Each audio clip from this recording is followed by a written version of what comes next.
dari tanpa nama. Bagaimana adabnya bila imam setelah sholat fardu membaca zikir yang keras, tapi masih ada jamaah yang masbuk? Tashwish, mengganggu. La tushawwish, jangan kau ganggu orang sholat. Yang dimaksud dengan kalimat mengganggu itu adalah bacaan selain zikir. Ada orang sholat, Allahu Akbar, tiba-tiba dia di samping nyanyi. Itu namanya mengganggu. Tapi kalau ada orang sholat, yang lain yang sebelah subhanallah, subhanallah, subhanallah, apakah terganggu? Tidak. Yang terganggu dengan subhanallah itu setan. Kenapa? Karena bacaan zikir dengan sholat isinya sama. Aqimis sholata li zikri, dirikanlah sholat untuk zikir mengingat aku. Orang yang berzikir sama circle-nya, sama signalnya. Orang yang berzikir mengingat Allah, orang yang sholat mengingat Allah. Orang yang sama-sama mengingat Allah tidak saling mengganggu dan tidak saling terganggu. Jadi kalau ada orang sholat, orang sebelah itu berzikir, tapi zikirnya mengganggu, dua kemungkinan. Yang sholat itu setan atau yang berzikir itu setan. Dia udah tahu bahwa zikir itu tidak terlalu kuat, tidak terlalu pelan. Subhanallah, subhanallah. Udah tahu ada orang sholat, kuat-kuat matanya ke situ lah. Subhanallah, subhanallah. Ini setan. Ini setan yang sedang berzikir. Pak Ustadz, zikir setelah selesai sholat itu kan zikirnya sir. Itu menurut mazhab Syafi'i. Zikirnya jahar, mazhab muridnya Imam Syafi'i, namanya Hambali, Imam Ahmad bin Hambal. Menurut mazhab Syafi'i, berzikir itu jahar sementara makmumnya tahu. Kalau makmumnya sudah tahu, zikirnya sir. Maka di sebagian masjid zikirnya sir. Pas imam ditanya, Pak Imam zikirnya kok enggak jahar? Makmumnya udah tahu. Ustaz Somad kalau jadi imam bacanya, saya kalau jadi imam zikir saya jahar. Kenapa Ustaz nggak baca sir? Karena makmum saya ada 3 orang nggak tahu. Yang pertama anak kecil, dia nggak tahu. Yang kedua mu'alaf baru masuk Islam. Yang ketiga orang tua udah tahu cuman lupa. Maka mereka dikasih tahu. Anak-anak ini pulang ke rumah, nanti ditanya sama emaknya, nah zikir di masjid tadi apa? Tapi kalau saya zikir kuat, dia tahu subhanallah, subhanallah, tapi tidak terlalu kuat. Nggak mungkin juga orang di masjid zikir sampai subhanallah, subhanallah. Kau zikir apa ngamuk?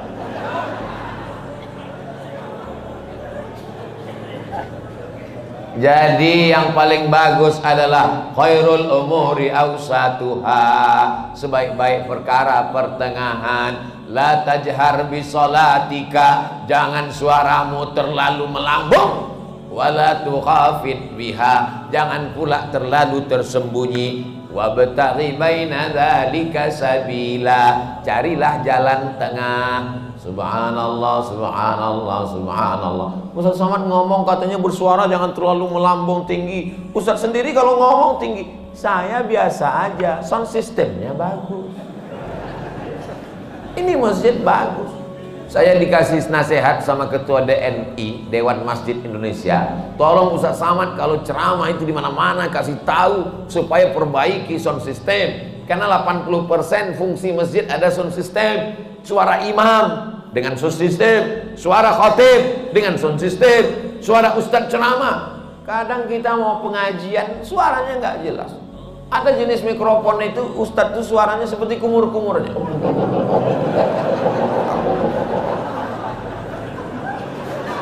Tapi di masjid Darul Hamid, Baitul Hamid, bait rumah, Hamid rumah orang yang memuji Allah, rumah yang terpuji. Masya Allah, tenang, sound systemnya mantap, cuman agak panas saja dikit.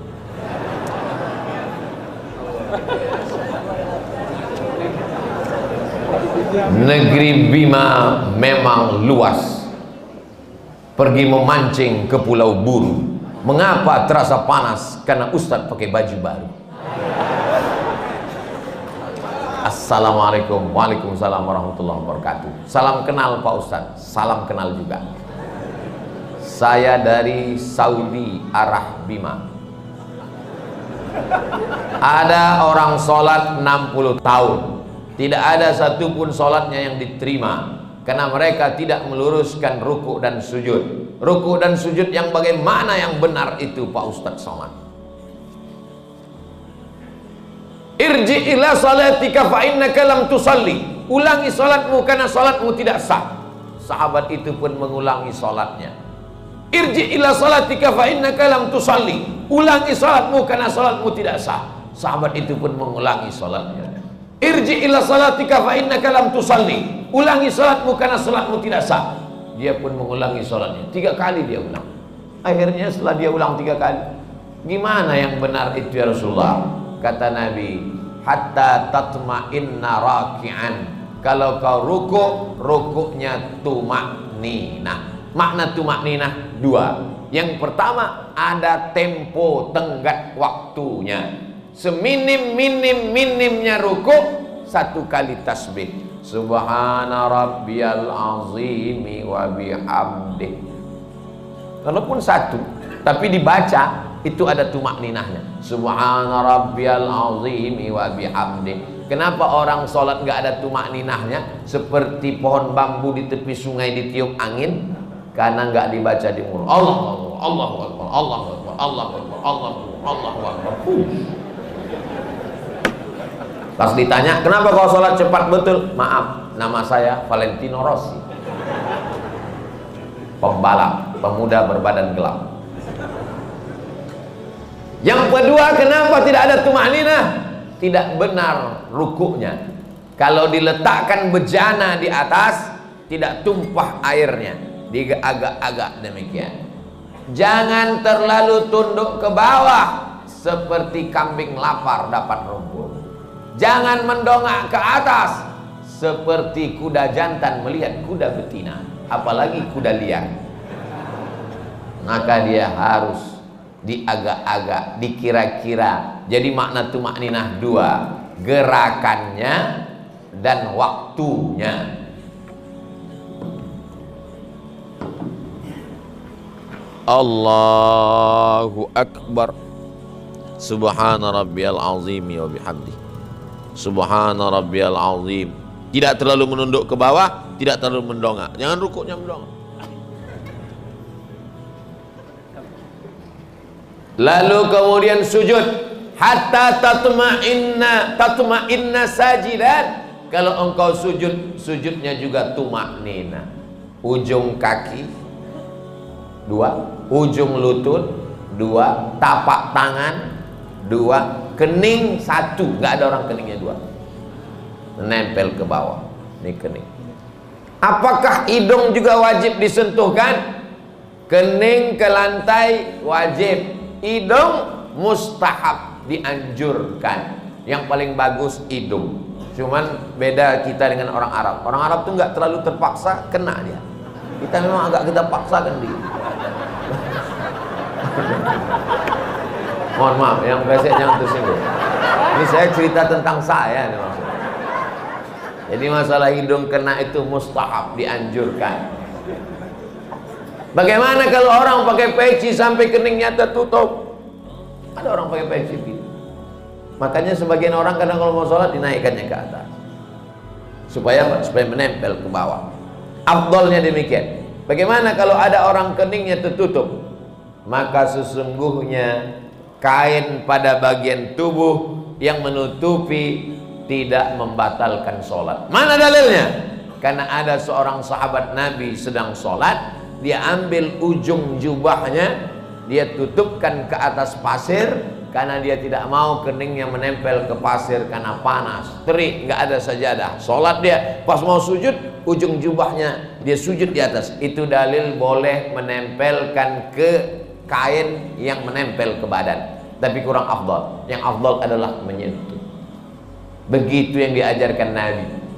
Kenapa orang bisa tasbihnya itu cepat sekali? Karena tidak diucapkan di mulut. Kalau diucapkan di mulut pasti pelan. Subhana rabbiyal a'la wa bihamdi. Subhana rabbiyal a'la. Subhanakallahumma wa bihamdika. Tasbih kita pelan itu karena diucapkan. Subhanallah, subhanallah, subhanallah, subhanallah. Jadi kalau ada bapak ibu lihat ada orang cepat sekali, itu karena nggak diucapkan.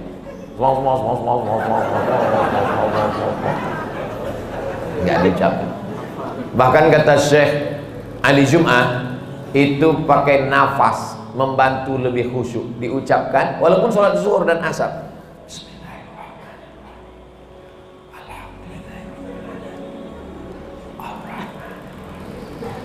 Pakai nafas dan diucapkan.